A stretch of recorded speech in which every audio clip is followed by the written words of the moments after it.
ترحيبا حارا، ترحيبا كالمطر غزارة في قناة تعليم اللغة العربية. اليوم بإذن الله تعالى سنتناول التشبيه، والتشبيه هو واحد من مباحث علم البيان، وعلم البيان هو واحد من علوم البلاغة العربية. سنتعرف على التشبيه من 4 جوانب. الجانب الأول بإذن الله تعالى سيكون تعريف التشبيه، ثم سنتحدث عن أركان التشبيه، ثم سنبين أقسام التشبيه وأنواعه وأغراض التشبيه. سنبدأ مع تعريف التشبيه.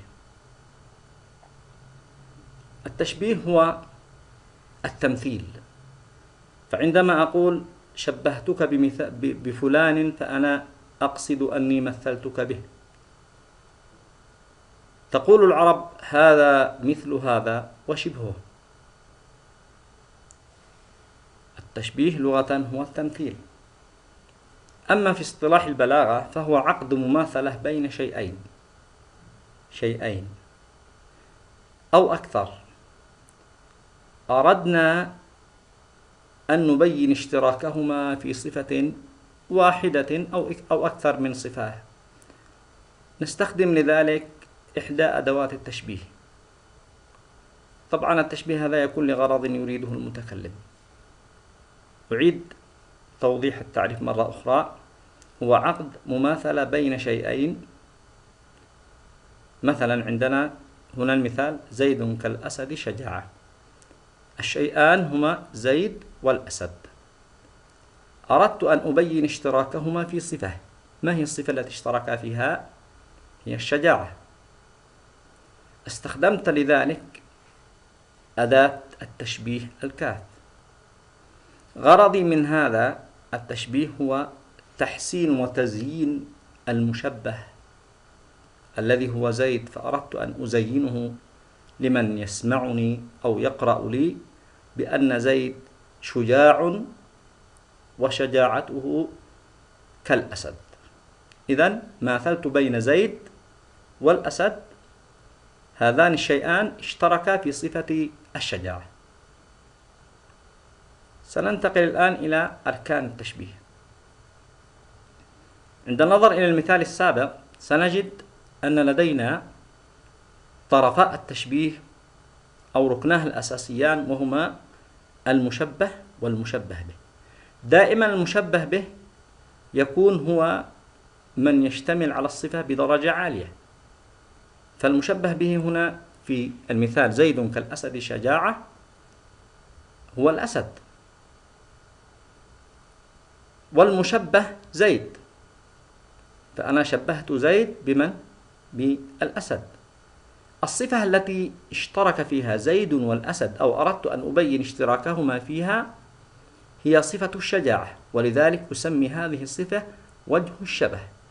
استخدمت من أجل أن أقوم بعرض التشبيه أداة التشبيه الكاف. طبعا أدوات التشبيه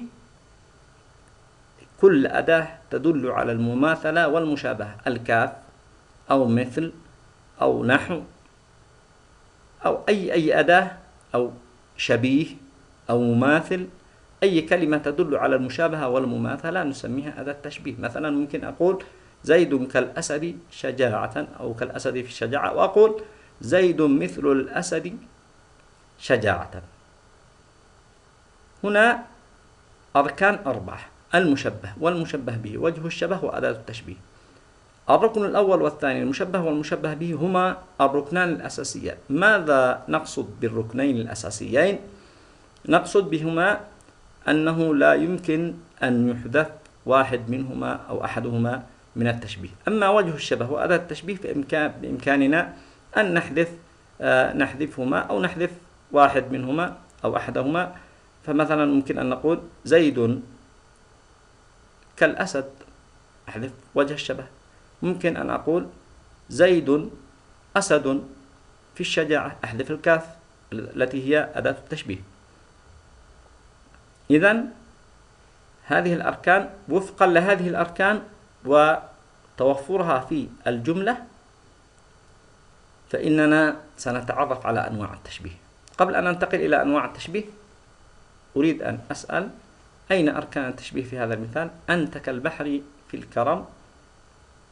المشبه أنت، المشبه به البحر. أداة التشبيه استخدمت أداة تدل على المماثلة والمشابهة وهي الكاف. وجه الشبه أي الصفة التي اشتركت فيها مع البحر هي الكرم. سننتقل للتعرف على أقسام التشبيه باعتبار وجود وجه الشبه والأداة. هي 5 أقسام: تشبيه مرسل، وتشبيه مؤكد، وتشبيه مجمل، وتشبيه بليغ، وتشبيه مفصل. طبعا المرسل ما ذكرت فيه الأداة، ممكن أن نقول مرسل مفصل تذكر فيه الأداة وجه الشبه.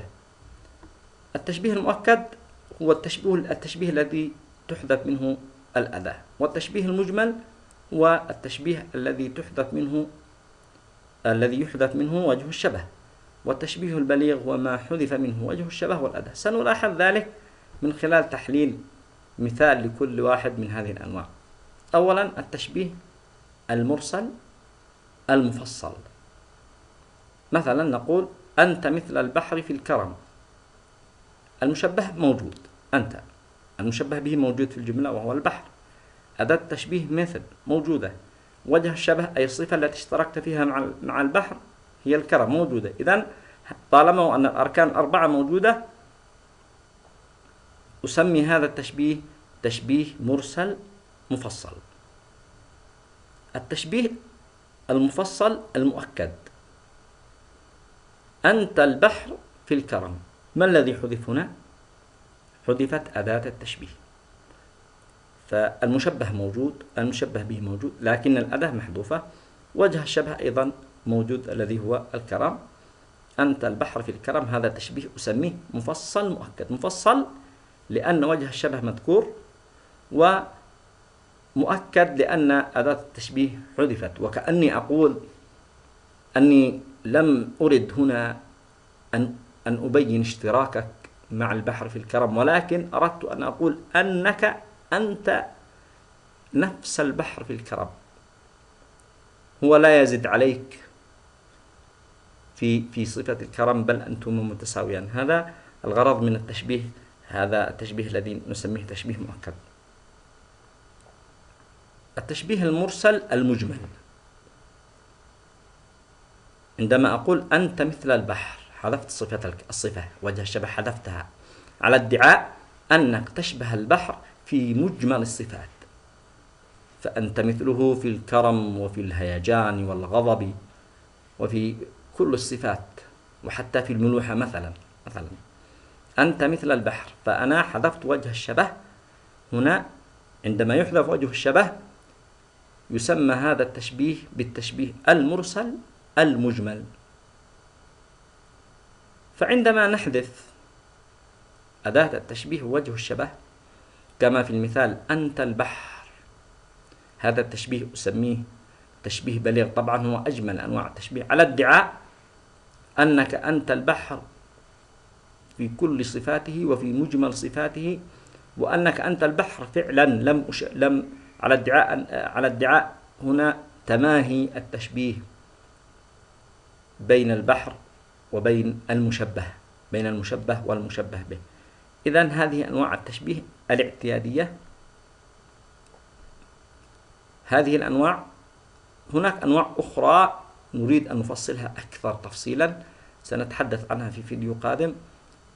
ستجد رابط الفيديو القادم بإذن الله بعد أن يتم شرحه في وصف هذا الفيديو أسفل الفيديو. لا تنسى الاشتراك في القناة وتفعيل الجرس ليصلك كل جديد. إذا راودتك أسئلة لا تتردد في أن تضعها في التعليقات لنرد عليها ونناقشها سويا. أترككم في رعاية الله، انتظروني في الدرس القادم الذي سأتحدث فيه عن أغراض التشبيه وأنواع التشبيه الأخرى كالتشبيه التمثيلي والضمني والمقلوب. إلى اللقاء، أستودعكم الله.